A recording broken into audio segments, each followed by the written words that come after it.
oh betul nggak, atau mungkin ini hanya prasangka saya saja gitu? Benar sekali Pak. Jadi saya ini semenjak masuk kembali harus mengajar kembali setelah pembelajaran dalam jaringan. Kita belajar tidak bertatap muka, tetapi sekarang dengan kondisi yang dianggap bahwa COVID ini sudah mulai mereda, anak-anak mulai kembali harus belajar di sekolah. Di sini saya mendapatkan beberapa temuan yang secara tidak langsung itu boleh dikatakan masalah untuk saya. Jadi ketika pertama kali saya masuk ke kelas, situasi belajar di sana sangat berbeda. Antusiasme anak-anak dalam belajar itu boleh dikatakan menurun, motivasi belajar mereka juga menurun. Ada lagi yang sangat lebih mengherankan Pak. Di sini perkembangan karakter siswa itu ketika pertama kali masuk, mereka harus kembali belajar di sekolah dengan gurunya secara langsung. Mereka itu ada penurunan lebih kepada etikanya. Mungkin di sini ya pengembangan karakternya yang menurun. Mungkin Bapak bisa memberikan saya solusi untuk supaya meningkatkan motivasi siswa saya ini, juga pengembangan karakternya ke arah yang lebih baik daripada sekarang sedang saya hadapi. Berarti kalau begitu ada beberapa waktu mungkin yang butuh kita untuk berdiskusi ya. Boleh ya kalau misalkan agak lama gitu diskusinya, nggak apa-apa ya? Dengan senang hati. Baik, dari apa yang tadi Ibu sampaikan mengenai apa yang Ibu pikirkan tentang karakter siswa, nah apalagi sebetulnya yang menjadi titik permasalahan yang Ibu pikirkan selain yang tadi sudah disampaikan?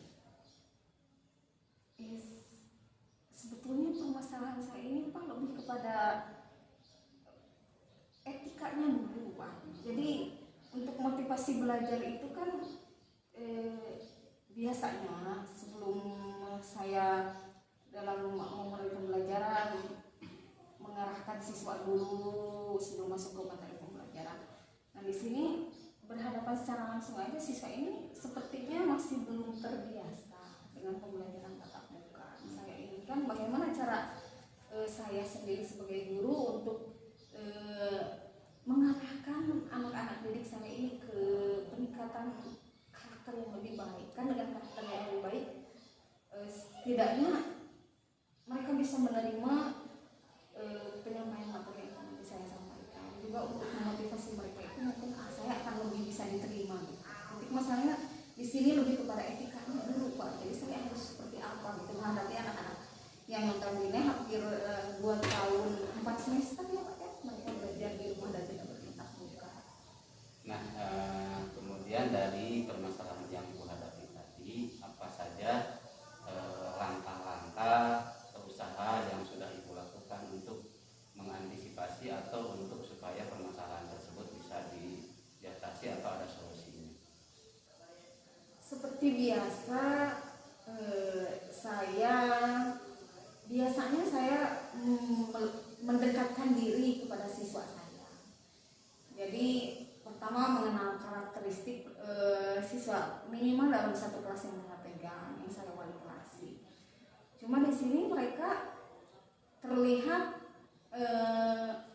belum menyatu kembali bahwa ini loh kalian sudah belajar kembali di sekolah loh nak. Jadi tidak lagi belajar di rumah yang ketika kalian diberikan tugas bisa nanti dikerjakan walaupun di sana ada batas waktu untuk pengumpulan. Jadi mereka masih lebih asik dengan dunianya mereka pada saat mereka sedang dalam pembelajaran daring. Jadi ketika mereka masuk kembali ke kelas saya, seolah saya ini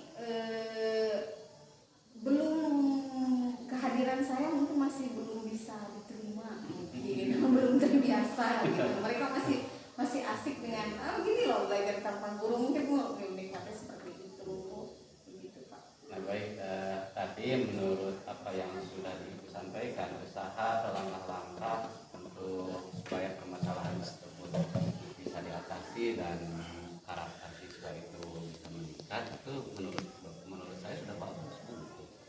Menurut saya sudah bagus langkah-langkah yang ibu lakukan dengan selain apa yang tadi disampaikan oleh Ibu, mungkin masih ada gitu kira-kira langkah apa yang lebih efektif dan efisien supaya murid itu motivasinya meningkat dan karakternya juga meningkat kembali gitu ya. Ya katakanlah kembali lagi seperti ya murid-murid kita sebelum pandemi lah itu. Kira-kira langkah-langkah apa lagi selain yang tadi sudah Ibu sampaikan? Di sini saya memposisikan diri untuk masuk ke dunianya mereka.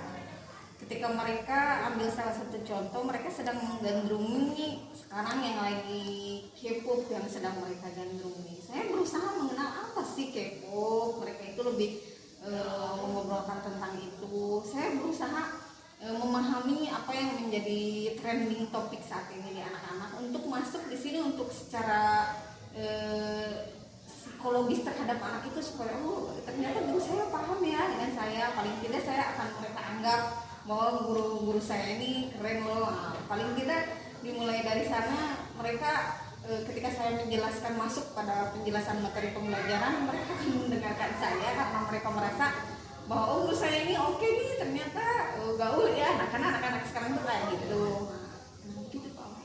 Ya itu sangat setuju saya dengan apa yang tadi disampaikan oleh Ibu. Dengan mungkin dengan seperti itu gitu ya, anak-anak itu akan lebih mengenal gurunya, kemudian lagi mereka ngeh lagi gitu dan termotivasi untuk belajar bersama guru secara tatap muka. Kemudian dari apa yang langkah-langkah Ibu yang tadi sampaikan, yang langkah-langkah yang tadi Ibu sampaikan, nah sekarang rencana kedepannya apa supaya apa yang tadi disampaikan langkah-langkah tersebut itu bisa terrealisasi gitu. Jadi rencana aksi Ibu kedepannya seperti apa? Di sini betul sekali Pak. Kalau kita merunut kepada tujuan daripada pembelajaran itu, hasil akhirnya adalah evaluasi pembelajaran yang perlu ditingkatkan.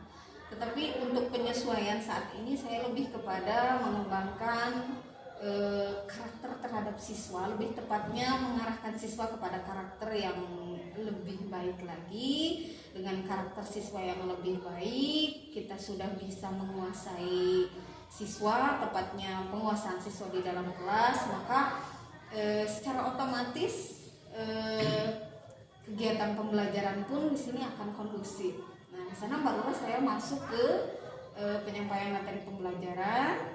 Setelah penyampaian materi pembelajaran, insya Allah jika siswa sudah bisa menerima kehadiran gurunya, terutama di sini, otomatis siswa akan termotivasi sendiri bahwa guru saya ini menyampaikan pelajaran dengan gayanya guru ya, dengan gaya, sebetulnya saya punya gaya sendiri ya Pak, kan tiap guru punya gaya masing-masing. Cuma di sini dengan pendekatan yang telah saya lakukan tadi, insya Allah saya mengikuti mereka dan mereka, harapan saya bisa mengikuti dengan baik, dengan tujuan bahwa di evaluasi pembelajaran akhir, lebih tepatnya evaluasi material yang telah mereka serap, ini ada peningkatan dibanding hasil evaluasi materi dari hasil pembelajaran masa pandemi. Kan mereka ini kalau di masa pandemi tujuan akhir dari pembelajaran itu bukan lagi pencapaian kurikulum, tetapi mereka siswa belajar. Di sana kan tuntutannya lebih kepada siswa mengikuti kegiatan pembelajaran.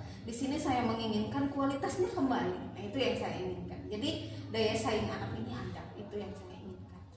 Nah, tadi Ibu sudah berbicara banyak mengenai langkah-langkah yang akan dilakukan Ibu gitu ya untuk kembali lagi anak fokus belajar, kemudian motivasinya meningkat dan karakternya meningkat. Nah, langkah konkret gitu. Kembali kita ke langkah konkret, mungkin dari media pembelajaran, dari strategi atau itu yang akan Ibu lakukan ke depan gitu ya, rencana Ibu ke depan agar mereka, para siswa kita itu termotivasi atau meningkat motivasinya untuk belajar dengan kita gitu ya, dengan kita di kelas gitu. Nah, langkah konkretnya apa kira-kira rencananya? Di sini saya akan mengembangkan metode pembelajaran yang berpusat kepada siswa. Tidak lagi bahwa saya ini sebagai guru adalah sumber utama pembelajaran buat mereka. Kan biasanya mereka kalau pelajaran masa pandemi itu sebetulnya mereka bisa menjadi sumber pembelajaran sendiri. Mereka bisa searching via mesin pencarian. Mereka sudah jarang membaca buku. Nah, di sini saya akan mengembalikan para siswa saya, memberikan motivasi untuk mereka kembali senang membaca buku. Berikutnya, apabila sumber buku ini mereka anggap belum memenuhi, maka mereka boleh juga mencari solusi pemecahan masalah mereka ini melalui mesin pencarian tadi. Tetap saja di sini saya menekankan kepada siswa sebagai pusat pembelajaran, dan di sini saya tetap memposisikan diri sebagai fasilitator. Mungkin itu, Pak. Ya, betul ya. Saya setuju dengan apa rencana Ibu. Berarti Ibu rencananya akan memperbaiki cara Ibu mengajar, metode pembelajarannya, kemudian anak dilibatkan secara penuh gitu ya dalam proses pembelajaran atau pembelajaran yang berfokus pada murid gitu ya. Itu memang menurut saya juga sangat setuju dengan apa yang Ibu rencanakan tadi. Nah, dari rencana Ibu gitu ya, dari rencana yang Ibu akan lakukan tadi, nah kira-kira komitmen apa nih? Nah, komitmen apa nih yang bisa Ibu lakukan untuk supaya rencana tersebut bisa terlaksana dengan baik?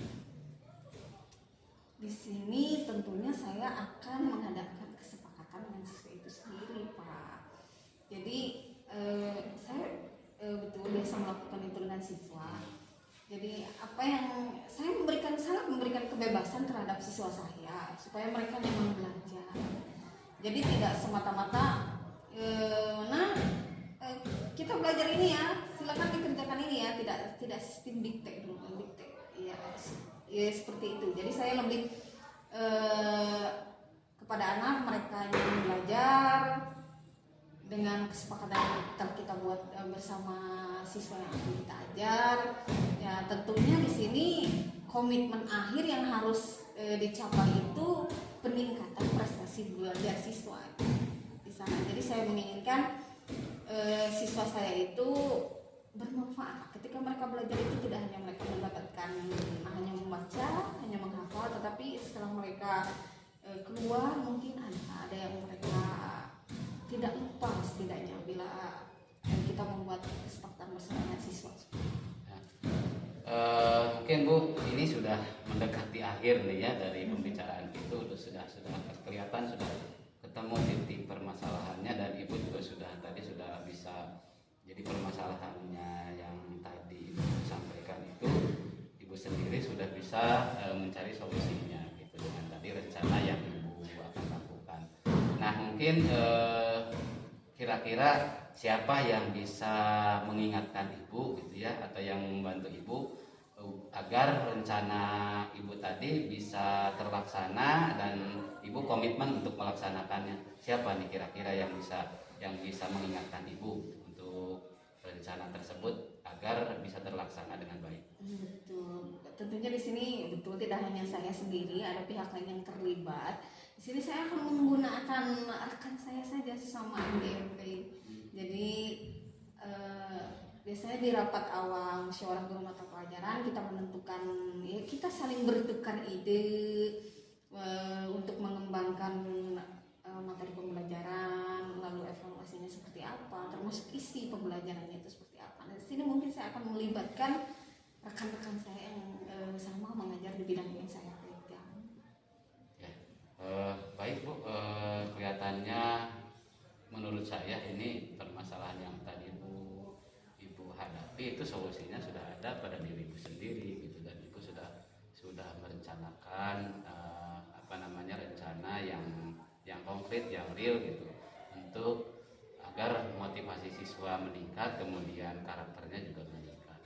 Nah, kemudian mungkin terakhir ya, Ibu bisa menyimpulkan sendiri tadi dari permasalahan yang Ibu hadapi tadi, ya solusinya akan seperti itu ya. Saya sangat setuju gitu, mudah-mudahan Ibu bisa melaksanakannya dengan sangat baik. Kemudian kita berharap siswa-siswa kita itu selepas pandemi pandemi ini bisa belajar dengan meningkat motivasinya dan karakternya juga kembali meningkat seperti sebelum pandemi gitu.